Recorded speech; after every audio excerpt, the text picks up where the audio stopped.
Welcome to my home. This is Debz, Debra Danielsen, and I'm here today to wish you a happy 2020 Christmas and holiday season. I want to share with you my Nutcracker collection. I want to talk a little bit about our Danish history and some of our traditions.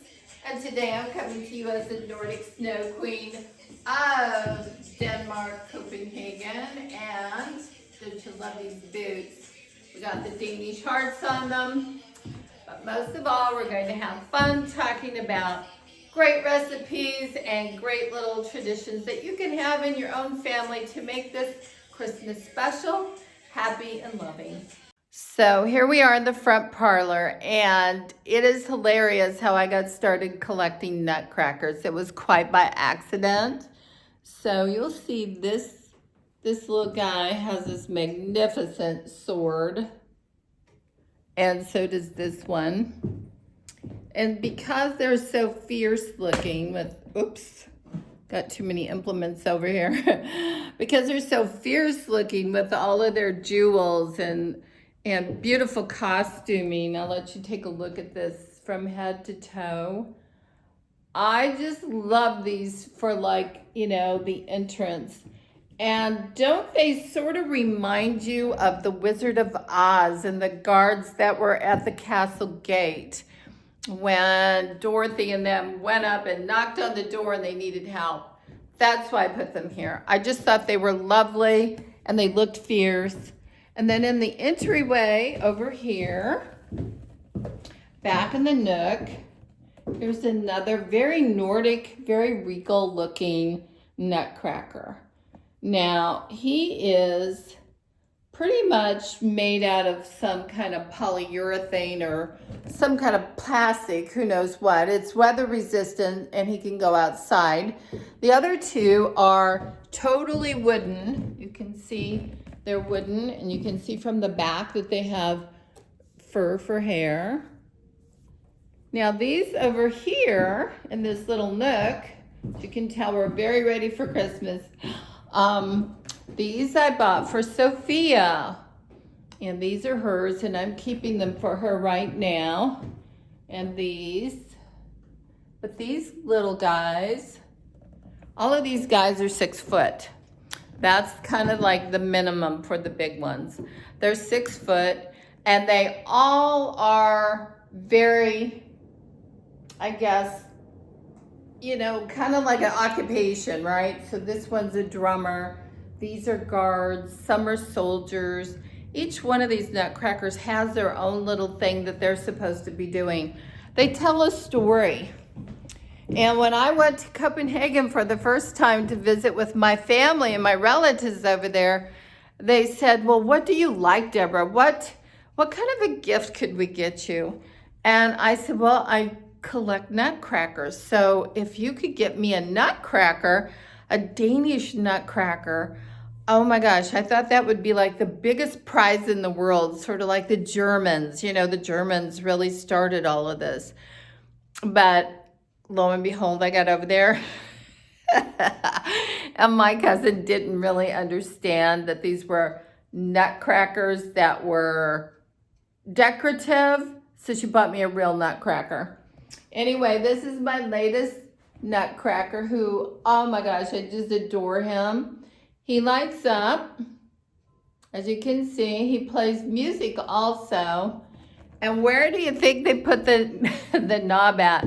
They put the knob for the music volume on his butt.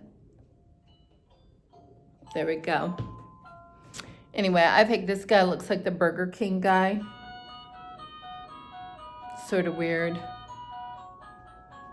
Anyway, that's the way the old year goes. And then over here in the corner, these are some very old nutcrackers.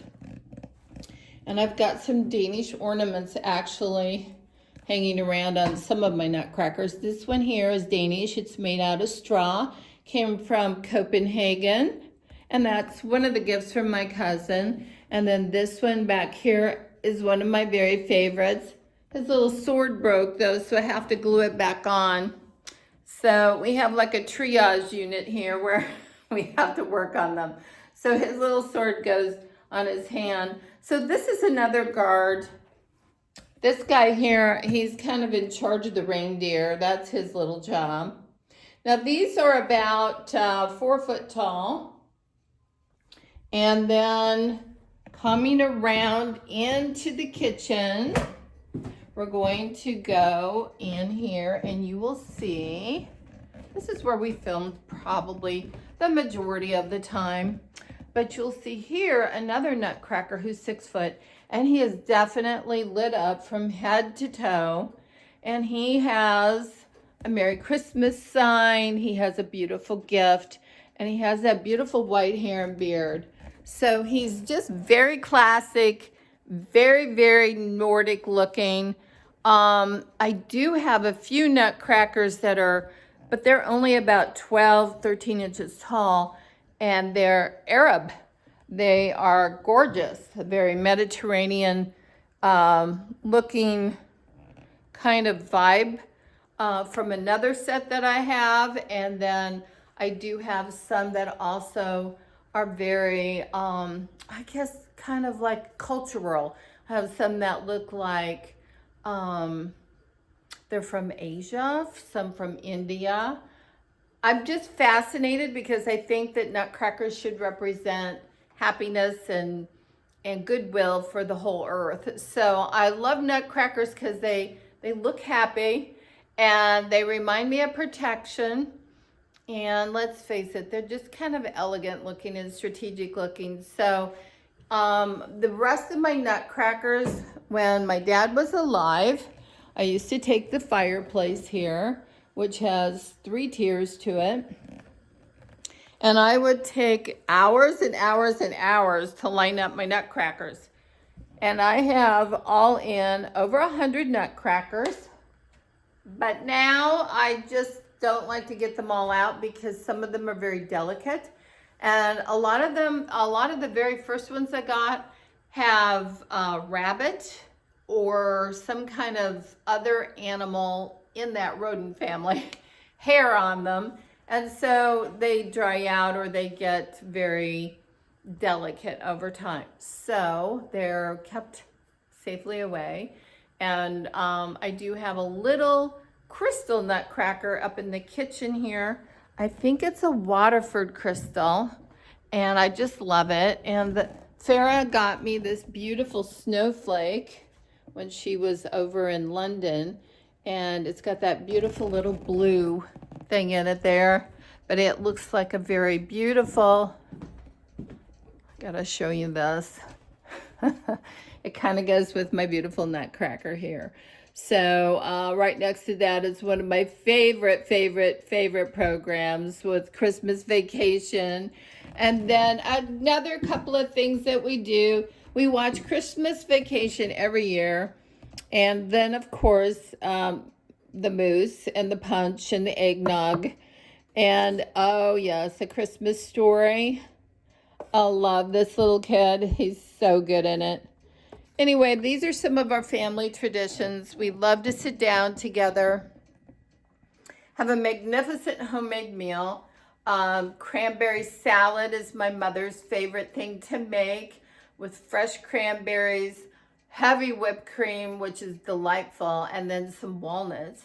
And then we also love to have some nice fudge, but I'm also going to show you some very cool little exciting recipes that you can make that are fun, that will make good Christmas gifts if you wanted to do that this year, or if you just want to sit down and, you know, feed your face and be happy. These are all 3 good recipes, and we're going to do these all with pumpkins. We're going to do one with pepitas, which is pumpkin seeds. We're going to do the rest that are more traditional looking. So more to come.